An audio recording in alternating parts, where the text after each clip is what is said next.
arms for your mean, mean pride.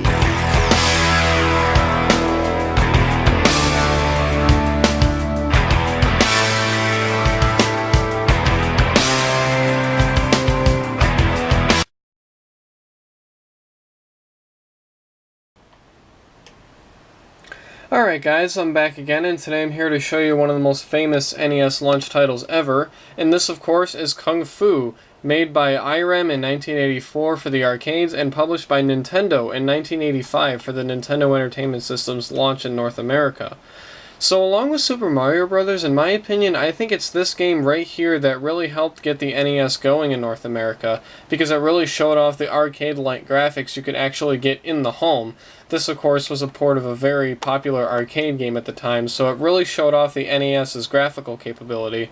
So when people talk about games that really help revolutionize the NES and get it selling in North America, a lot of people always, of course, talk about Mario Brothers and Zelda, but nobody ever really talks about this game, and I think that that's kind of surprising, because I actually think that this game really helped get the NES going at its launch. So, what's this game all about? Well, I'm going to pop it in the NES, and I'm going to show you guys how it's played. So here is the title screen for Kung Fu, copyright 1984 Irem Corporation and 1985 Nintendo. And the title screen itself is very typical of early NES games. You can pick between a 1 and 2 player gameplay mode, and A and B gameplay modes is basically just difficulty. A is easier and B is harder. Other than that, the game itself is, exactly the same, so it doesn't really matter which one you pick. I guess it just depends on how good you are at this game. But if you're like me and you're not that good, you're going to pick game mode A. So let's go ahead and start.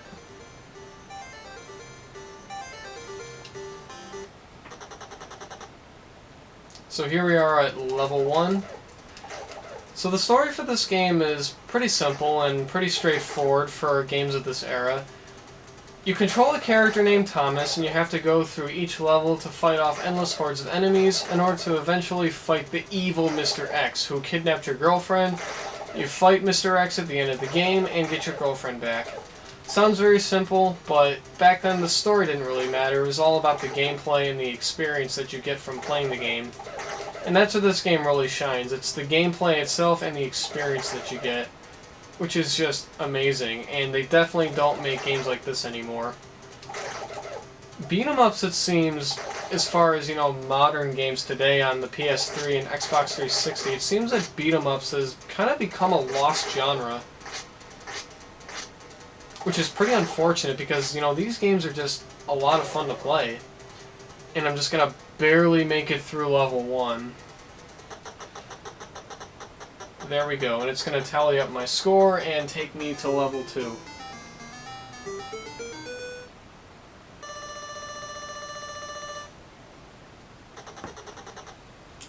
Level 2. So in this level here, it's actually the most frustrating, in my opinion, in the whole game, because you have to avoid snakes, fire-breathing dragons, and pissed-off beehives, and midgets, and your other standard enemies. These snakes freaking appear everywhere, and if they hit you, they'll take away a quarter of your health, which is ridiculously unfair. Because other enemies only take just a little sliver out of your health, but if a snake just touches you, a whole quarter of your health is drained, which absolutely sucks. Should be coming up to the boss here in a second. And look out for those midgets. Those midgets there are just really, really crafty little dudes. Jump. Go, go, go, go, go. Alright. Made it through level 3.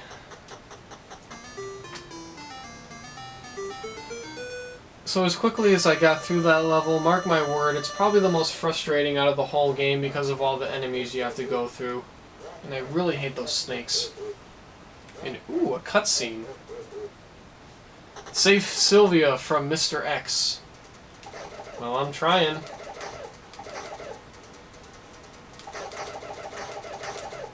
So the controls for this game are quite simple, and it's really, really easy and fun to use.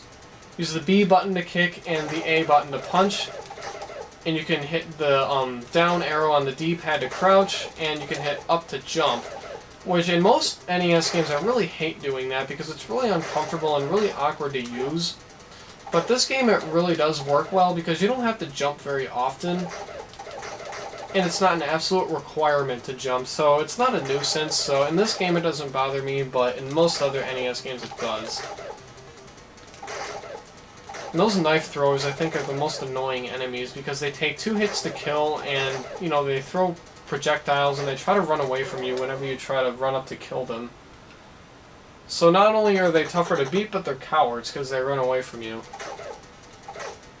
And as you can see I just died, so let's try this again. So even though you don't see me use it very often, I actually recommend using the punch because you'll actually get more points if you punch. The only drawback to the punch though is that it's a shorter range attack, so I find myself using the kick a lot more. Crap.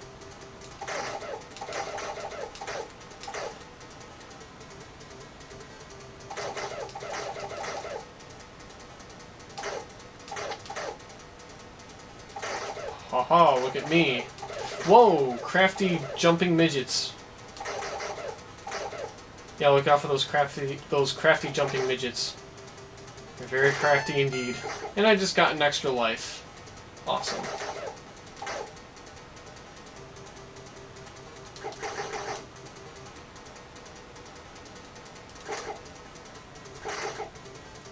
Hey, look, it's Mike Tyson. It's a dead Mike Tyson now. Take that. And now we move on to level 4.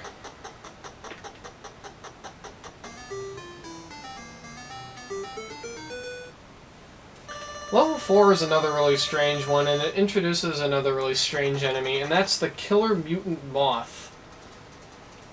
Just, you know, duck or jump or kick or punch or whatever you gotta do to get away from these guys. And don't do what I just did there. Don't stand there and try to kill them all because you'll be there forever. So your best bet is to, you know, just outrun them. Because, you know, if you just stay there to try to kill all of them, you will be there for a long time and you will lose a lot of health. So just run away from them. And this boss coming up here, it took me a really long time to figure out how to kill him. And I'll show you why. Oops. And whenever you die on the boss, he'll let out a really scary, kind of creepy laugh, so... yeah, it's kind of funny the first time you hear it, but then after that it gets kind of annoying. Actually, the first time I heard it, I actually thought it was the coolest thing, because it's like, wow, it sounds like a real voice in a game this old. Man, that's pretty cool. But then after a while you get used to it, and you realize kind of how creepy it is. So once I get to that boss, I'll show you what I mean by how it took me a really long time to figure out how to kill him. See, you cannot kick him. His only weakness is the chest, which means that you have to punch him. Because when using the kick, you're actually kicking the face. So whenever you're at the level 4 boss, make sure to crouch and punch. That's his only weak point. So... took me a really long time to figure out how to beat him, but after a while I got the hang of it, and now he's pretty easy to kill. And we get one last cutscene.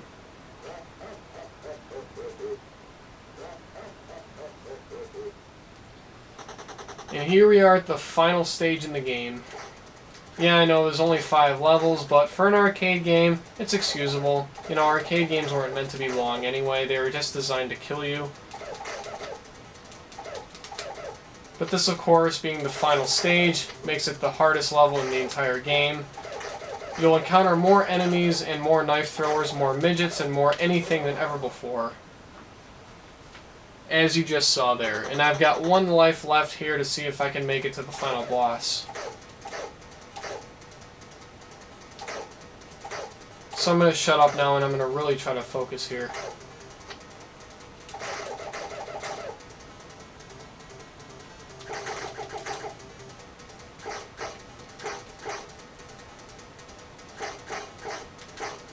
Doing pretty good here.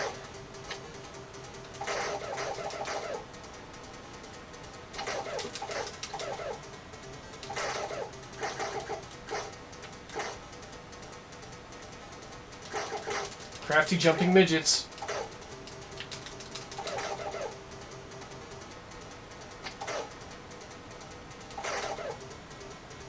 The boss should be coming up here in a sec.